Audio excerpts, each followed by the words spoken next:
9월 25일 배를 타고 제주로 향한 것으로 확인됐는데요. 가을이 찾아온 제주엔 억새꽃이 막 피기 시작했을 겁니다. 노부부도 관광객들과 어울려 걷고 사진도 찍었을지도 모릅니다. 가을볕이 내리쬐던 해변을 걸으며 쉼없이 밀려드는 파도를 바라보며 노부부는 비극을 계획했던 걸까요? 아름다운 풍경도 사랑하는 이의 체온도 다시 살아갈 힘을 주진 못했던 걸까요? 마지막 5박 6일의 시간을 어떻게 보냈는지 알 길은 없습니다. 그렇게 10월 1일 그들의 여행은 끝났습니다. 부산행 배에 오른 부부는 서로를 의지해 구석진 자리로 향했는데요. 곁에 있던 승객이 이상한 낌새에 달려갔을 때에는 이미 두 사람의 모습은 보이지 않았습니다. 다정했던 모습과는 너무도 어울리지 않는 비극적인 선택이었습니다. 목격자는 노부부가 갑판에 나올 때부터 지켜봤답니다. 거기가 이제 구조물이 있어요. 사람이 가려지는 것 구조물이. 네네. 그 옆에서 남자 여자 목소리가 나더라고. 처음에는 그 분들인지 몰랐어요. 다리가 불편한 아내를 남편이 자신의 무릎에 앉힌 채였다는데요. 밤바다 구경이라도 나온 듯 했답니다. 살살 해줘 두 번을 얘기합니다.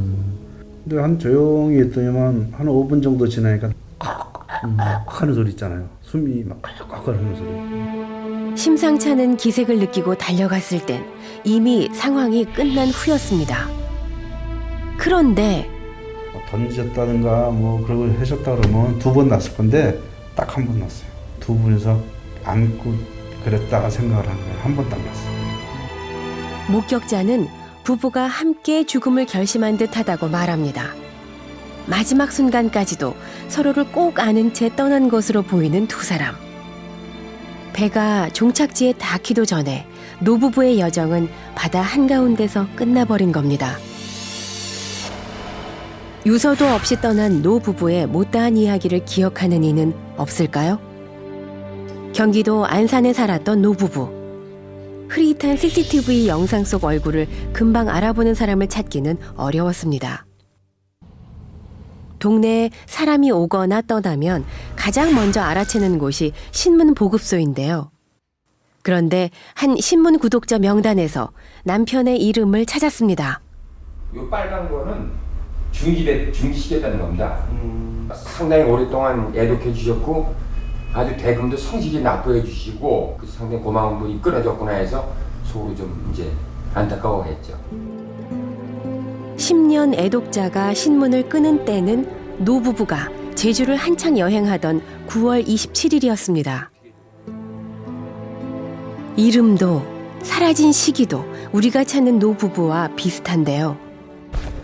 여기가 1061-번지인가요? 네. 90. 이 사람들은 저긴데? 누구요? 여기 살았던 사람인데? 아, 그래요? 네. 알아보는 사람이 있습니다. 그런데 이웃이 가리킨 장소는 뜻밖에도 공사 현장입니다. 10년 동안 신문이 배달됐다던 노부부의 집은 어디로 사라진 걸까요? 장애가 있던 아내는 인근 복지관을 12년 동안 다녔답니다. 관계자는 역시 아내를 금방 알아봤는데요. 치매 있고 하시긴 하셨는데 워낙 성격이 쾌활하시고 또 분위기 메이커시긴 하셨거든요. 영상 속에서 환하게 웃는 아내. 불과 한 달 전까지만 해도 별 탈 없이 잘 지냈다는 노부부는 어쩌다 비극의 주인공이 됐을까요?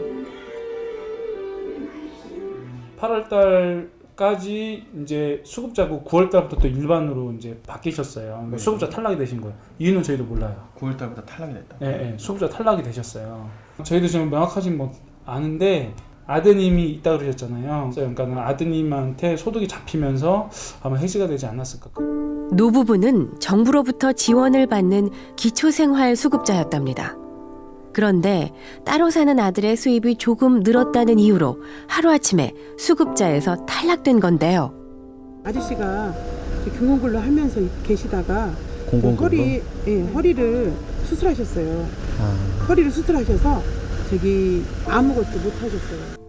그러고 보니 CCTV 속 남편의 걸음이 불편해 보입니다. 수급비가 끊긴 지